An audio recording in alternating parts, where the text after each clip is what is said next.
Beaucoup de femmes vivent un problème silencieux, bouffée de chaleur, insomnie, perte de cheveux et baisse de libido. C'est pas une question d'âge ni un caprice, c'est un changement hormonal profond qui affecte le corps et les émotions. Dans cette vidéo, je vais vous dire combien de temps peuvent durer les symptômes de la ménopause et surtout comment en finir facilement. L'un des symptômes les plus courants de cette phase sont les bouffées de chaleur et les sueurs nocturnes. Cette chaleur qui monte de bas en haut que même la clim ne peut pas calmer, hein. Certaines mouillent même leurs vêtements, leurs draps, et c'est un tel inconfort que cela peut mener à l'insomnie. On n'arrive plus à dormir. Il y a aussi les changements émotionnels qui ne surviennent pas seulement la nuit, mais tout au long de la journée. La femme ressent du stress, de l'anxiété, de la dépression, ce qui peut devenir une maladie grave, car il y a une chute des hormones du bonheur. Une autre chose qui peut arriver, mais dont on parle peu alors que c'est très courant, ce sont les problèmes d'articulation, d'os et de muscles. C'est-à-dire que des douleurs articulaires, de la raideur, de l'inflammation et des gonflements vont apparaître, rendant les mouvements plus difficiles. Il peut aussi y avoir une perte progressive de masse musculaire, c'est-à-dire que le corps commence petit à petit à utiliser le muscle comme source d'énergie, notamment dans les bras, les jambes, et on devient alors plus fragile. Un autre point concerne la densité osseuse. Vous perdez de la masse osseuse, vos os deviennent plus fragiles aussi, et vous commencez à avoir un risque accru d'ostéoporose, de chute et de fracture. Une autre chose qui arrive et qui dérange beaucoup les femmes, c'est l'augmentation de la graisse corporelle, surtout au niveau du ventre. On se voit plus grosse dans le miroir et cela affecte énormément l'estime de soi de chacune. Il peut aussi y avoir une sécheresse vaginale, c'est-à-dire moins d'élasticité et de lubrification dans la zone intime. Cela rend les rapports douloureux, les femmes finissent par en avoir peur et cela fait aussi baisser la libido féminine. De nombreux symptômes peuvent survenir durant cette phase de votre vie. Ceux que j'ai cités jusqu'à présent sont les plus fréquents et cela arrive parce que la femme perd progressivement ses hormones principales, l'œstrogène et la progestérone.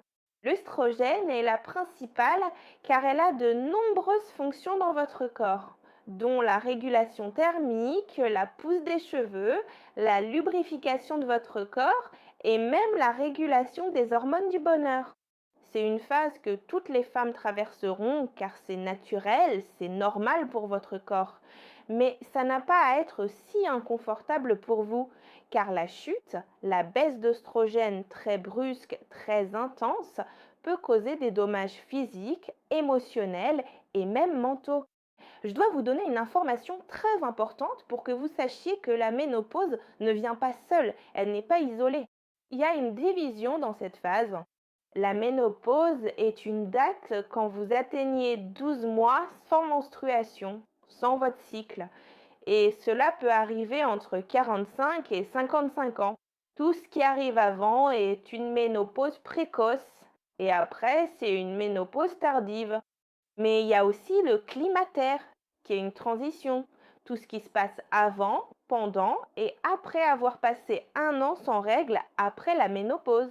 La périménopause est tout ce qui se passe avant la ménopause. Elle survient souvent vers 40 ans ou même 37 ans et les symptômes les plus courants sont les bouffées de chaleur, l'insomnie, la baisse de libido et aussi la baisse de lubrification, tout ce qui est le plus fréquent. La postménopause est tout ce qui se passe après avoir passé un an sans menstruation, à partir de 55 ans environ. Ici, les symptômes sont très différents. Ce qui va arriver le plus couramment, c'est l'atrophie vaginale, les changements émotionnels, le stress, l'anxiété, la dépression, la perte de mémoire et le risque accru d'ostéoporose, de problèmes osseux et de maladies cardiovasculaires, comme l'infarctus ou les plaques de graisse dans vos artères. Comme on l'a vu, la ménopause n'est rien d'autre qu'une date à laquelle vous arrêtez d'avoir vos règles. Et le climatère, ce sont tous les symptômes que vous allez vivre, tout ce qui précède la périménopause, tout ce qui se passe pendant la ménopause et même ce qui suit, la postménopause, après cette date. Ces symptômes peuvent durer de 2 à 10 ans après la ménopause, car votre corps s'habitue à tous ces symptômes, à tous ces changements hormonaux. Mais beaucoup de femmes disent qu'après 60 ou 65 ans, les symptômes finissent par disparaître. En fait, il y a une très grande amélioration, hein, parce que le corps est déjà plus stable. Beaucoup de femmes pensent que la ménopause doit forcément être inconfortable parce que leur grand-mère ou leur mère l'ont vécu ainsi.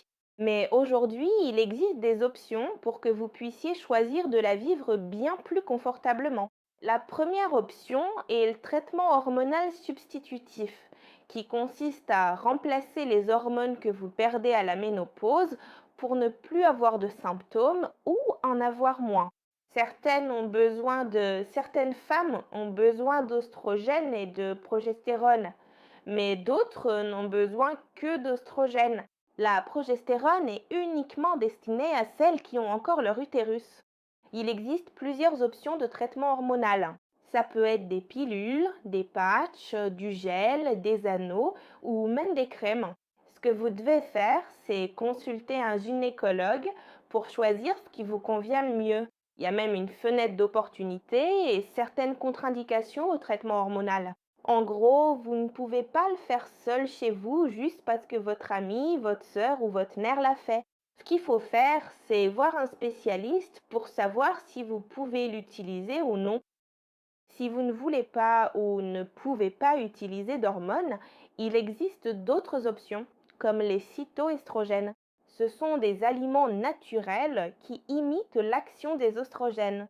C'est-à-dire que dans votre corps, cela agira de façon similaire et vous aurez moins de symptômes. Je peux même vous donner des exemples comme le lin, les graines de sésame, de courge, mais aussi le brocoli, le chou-fleur ou le soja. Il y a beaucoup d'options que vous pouvez utiliser. Beaucoup de femmes ignorent que des solutions naturelles peuvent changer leur vie et leur ménopause. Mais rassurez-vous, car j'ai créé le guide de la ménopause. J'y explique tout ce que vous pouvez ressentir durant cette phase, tous les symptômes et ce que vous pouvez faire chez vous pour prévenir et traiter cette étape. Le lien se trouve dans le premier commentaire épinglé. Cliquez dessus pour que je puisse vous montrer. En plus de l'alimentation, il y a des compléments que vous pouvez prendre pour réduire vos symptômes. L'un d'eux est la mélatonine et le magnésium qui aident pour le sommeil et le contrôle de l'humeur. Un autre très bon complément est la vitamine D. Elle aide à la santé de vos os et à l'immunité, tout ce qui est défense du corps. On en trouve grâce au soleil, donc restez 15 à 20 minutes par jour exposé au soleil. Et si vous ne voulez pas ou ne pouvez pas, achetez le complément, mais sur avis d'un professionnel. Vous devez aussi changer votre style de vie, c'est-à-dire faire de l'exercice physique régulièrement, comme la marche à pied, la danse, la natation ou ce que vous plaît. Cela apportera des bienfaits à votre corps, vous perdrez du poids, votre cœur sera en meilleure santé, vous aurez plus d'énergie, mais c'est aussi bon pour l'esprit. Vous aurez plus d'estime de soi, cela réduit le stress et augmentera aussi votre libido. Il ne faut pas oublier la santé mentale, c'est le plus important car votre esprit prend soin de votre corps. Cherchez de l'aide car c'est une phase très difficile. Vous pouvez faire de la méditation, de la respiration, du yoga sur Internet et aussi chercher de l'aide via la psychothérapie ou des groupes de soutien. Et si vous avez le moindre doute, posez-le ci-dessous pour que je puisse vous aider. Et si vous avez des conseils qui marchent, partagez-les ici pour que plus de femmes puissent vivre une ménopause bien plus sereine.